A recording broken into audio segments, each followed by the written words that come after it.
Today I'm going to be showing you how to make a beautiful sign like this using your iPhone and Cricut Design Space. Now you can absolutely use your tablet, your laptop, whatever you have, but I want to do an iPhone version or a phone version for you to see how you can actually create a beautiful project specifically on your phone if that's all you have. So for this project I wanted to show you how you can achieve this look of the font glyphs using your iPhone. And if you don't know what that is, it's the little tail bits at the end or the little swooshes that are sometimes in between the words, the letters that you can get with the fonts. And it doesn't just come when you type the font, you actually have to use certain different symbols to get it. So how do we do that on iPhone? Well, let's take a look.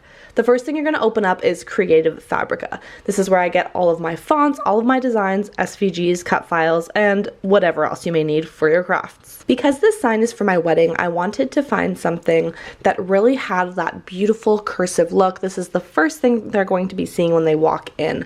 So I went ahead and went with this font. It looked perfect and just what I wanted. I'm going to select download. Now I use Creative Fabrica, like I said, for pretty much any craft that I make. It's super easy to find tons of fonts. They have hundreds of graphics, literally actually hundreds of thousands of graphics and fonts and cut files and all of the things that are just easily accessible quite literally at your fingertips. I also love that it's just really cheap and I can use it for my Cricut business. I can use it for just crafts that I make for family and friends, decor for my home. It makes crafting just a lot easier, so that's why I personally choose to do it. They also have a really good discount right now for the whole Christmas in July that a lot of crafters are doing. So I'll leave all that information down below if you wanted to get a good discount. Check it out for free. See what you like. The next thing I did was I went ahead and I downloaded IFont. This is a free, and it's what's going to get the fonts to download onto your phone and install. First I tried searching the font welcome. It did not come up, so what I went to was at the little top on the right here, you can see the little piece of paper with the little green dot. That's what I clicked on, and then it actually opened up the font that I was trying to download. So you can see here the welcome font. I selected that and I pressed open. Then I went ahead and followed the on-screen prompts. This was very helpful because your girl could not figure this out without the app telling me what to do. So once I did that, I selected install, and then it was telling me as I went along what I needed to do. It wanted me to go into my settings after and actually manually add it into my phone. So that's what I did here. You can see me going into my settings, and I'm able to just scroll down to where it asked me to go. It tells you exactly where you need to go. What I did in my settings was go to general, and then I went to VPN, and I was able to select the font you can see right here and install on the top right. It does seem like a few steps you have to go through, but it was actually super simple. It took me a few seconds to do, and I just followed the on-screen prompts to get it installed to my phone. Now I could go ahead onto Cricut Design Space now and it would be on there, but because I want to use the glyphs, I need to download one more app. This app is called Unicode. I believe this app cost me 90 cents or something, but for someone that only has an iPhone to use or your phone and no other option, it was a really great one to use because you're able to use it over and over. Whereas for me, I do have my computer, so I can go on my computer without having to purchase the app, and I'm able to use it that way. So a couple of different options. So I went ahead and I'm just going to search for the glyph. I'm going to right click and then copy. And now I'm going to open up Cricut Design Space and go to the text. I'm going to look for my font, which is called Welcome. Select on that. And now I'm able to right click and paste. Then I'm going in and just typing out the rest of the word. And then for the last portion, I did want to add a glyph there as well. Now glyphs can be in the middle of your word as well. It's just really that extra little bit that they add on there. It makes it look really beautiful. It's really common with cursive fonts. So for this specific font, I just wanted it on the end bits, but you can absolutely do it in the middle of the word, whatever kind of look you're going for. So I went ahead, completed that. I made sure to weld because you do not want your letters being cut through the middle. You want it all to be one form. This is the finished little product that I have, so I'm going to go ahead and make it. I'm going to select the mat that I'm using, which is the 12 by 12 mat, and then confirm.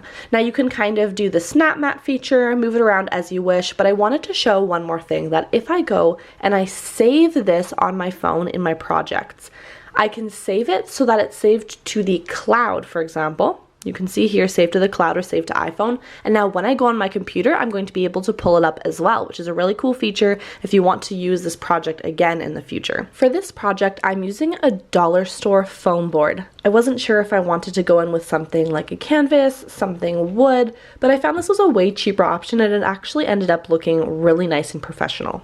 I'm going ahead with my favorite transfer paper, which is actually the Duck brand shelf liner off of Amazon.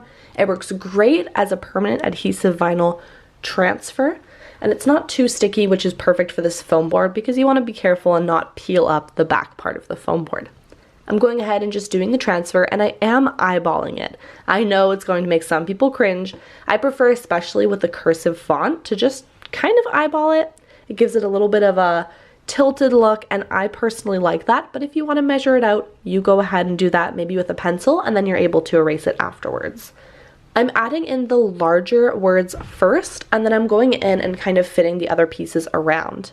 I did feel like it was kind of missing a little something, a little pizzazz, so I went in with Cricut Print and Cut, downloaded some beautiful watercolor flowers off of Creative Fabrica, of course, as I always do. And then I did the print and cut feature to just get those printed out on some glossy paper. After that, I had my Cricut just easily cut it out. It took a few seconds, and then I was able to add it to my little piece and sign as well. So now you can just see me peeling it up. I'm being really careful because all of the little pieces, leaves, buds, everything were cut all around. So I'm really slowly peeling it up, and I'm just going to be placing it in the corners. I feel like it adds a little touch of something. It really goes with our theme, which is very light florals. We have some eucalyptus, those type of things. And then I'm also going to be putting some faux florals around the sign on the day. I have a really cute little black easel that I got for like $10, and it easily just pops up easily. That's hilarious. It just pops up and it looks super cute. So I think this is a great little addition for a few dollars to make a welcome sign for our wedding. I'm so excited to share even more wedding stuff as it comes, but I thought this project was a really fun one to make and show because a lot of people are getting married, having baby showers, having all of these things during the summer, and for probably under $15, I was able to make this sign super quick and easy. If you want to check out anything I mentioned, I will try to leave any links down below if I have any discounts that I can find. I always try to share those because as crafters love to save money so we can get more craft supplies. Thank you so much for joining me today and crafting along with me. Let me know in the comments, what craft project are you working on next? I'll see you in the next one. Happy crafting. Bye for now.